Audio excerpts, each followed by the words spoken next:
Hi everyone, welcome back. It has been a really long time. It's like 10 o'clock at night right now. It is the end of Christmas break, so I'm about to go back to school, so I figured let's do one more cute little project before I have to go back to school and stuff with assignments. So today I am making the WaraWaras from The Boy and the Heron out of clay. Yes, I decided I want to make one for my boyfriend and I want to make one for my friend. I think they'll really like because we saw it together, so I'm hoping they like it. I want to make one for me too because I want a lot in my freaking room. Hello. I hope you all had a great Christmas. Let's get started. This is the clay I'll be using. I got it for Christmas from my parents. I believe it's from Michael's. It's like $5 per packet.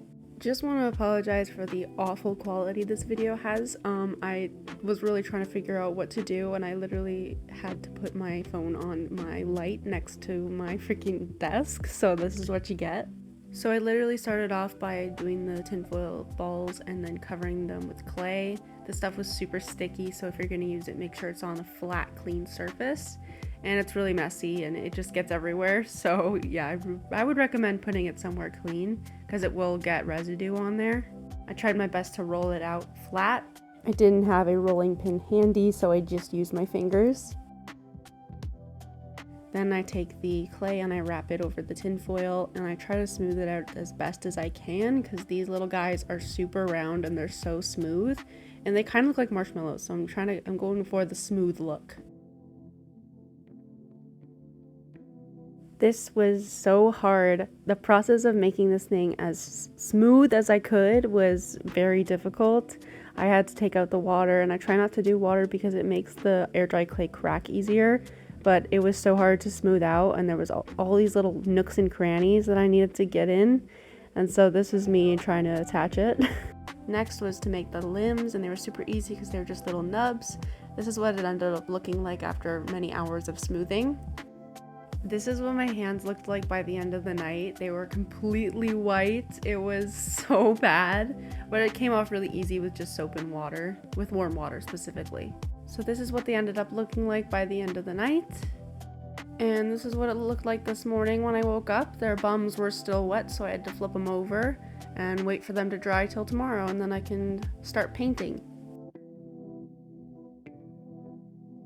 And then this is them finally dry. It took about 3 days for them to properly dry thoroughly.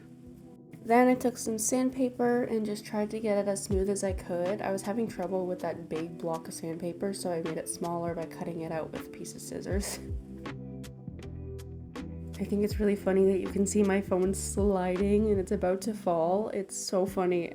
This was the best I could do with the camera quality. I don't have a tripod and I'm so sorry about that. I just think it's really funny that you can see it kind of sliding backwards. And finally, this is them being fully sanded, as smooth as I could get them. They're still a little bit bumpy, but I think for what I had, this is pretty good.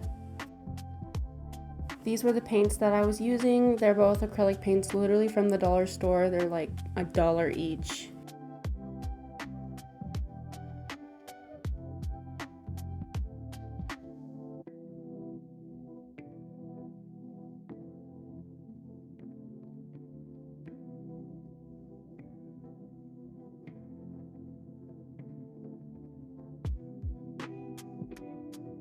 This is them after one coat of paint, so it covered pretty well because the clay was already white, but I needed to add another few coats, so this is me doing that this morning. And of course, my phone is literally about to fall and slip off the thing. Yep, there it is. And yeah, I'm just doing, I think I did 4 coats on them, just to make sure that they were covered fully. Looking at photos of them, I don't know if I want to like paint the shadow on or just leave them completely white, because when people are doing like art of them, they draw the shadow obviously, but the stuffed animals of them are just completely white, so I don't know.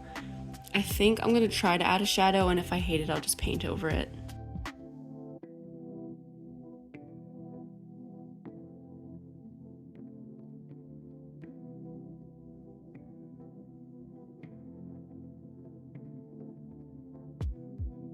Okay, I hate it. It's so bad. So I'm just gonna paint white over it and then we're gonna get to the face. I don't know what I was thinking, putting a shadow on a 3D object that will just add shadows naturally, but Oh, this is so bad. So of course this is me taking off the freaking gray paint. Was not my brightest moment. I really didn't like the way it looked, and I really wanted these to look really good. So I just painted white over it. It took like 3 coats, but it was worth it because the white looks so much better than that.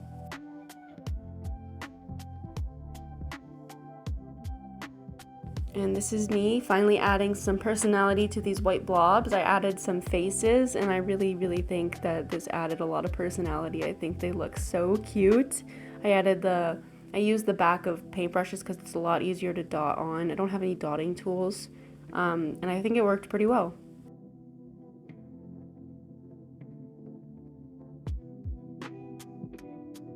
Then this is me adding their mouths. I started off with this really light pink color, but I honestly didn't like the way it looked. It kind of blended in with the background, so I added a bit more red and darkened it up. And this is the actual color that it ended up being, and I like it a lot more. I think it looks more accurate to what they actually look like in the movie. This is what they looked like after I finished painting their faces on. I think they're so cute. Now all that's left to do is to add a few coats of glossy Mod Podge to give them that shiny look, and then I'll be done.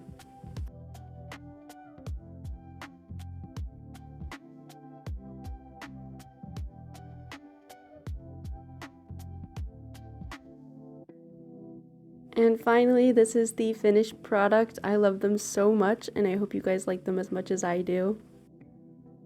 So this is it. I'm obsessed with them. Like, this is the first one. He's so cute. I love that he's glossy. I think that that really made it just like, mwah, chef's kiss. This is the second guy. Cutie. So cute. This one has a little bit of trouble sitting up on his own, but that's okay. I think that they turned out really cute. It was a really fun process, and they were super easy to make, so if you want to make them yourself, they're like really easy and cheap to make, and it's just a cute little accessory for my room. And I don't really know where I'm gonna put them. I have so many knickknacks in my room of like all of the things that I've made. I don't know where I'm gonna put them, but I will find a spot. Don't worry. I don't know which one I'm gonna have, but they're all so cute. Thank you guys so much for watching my video.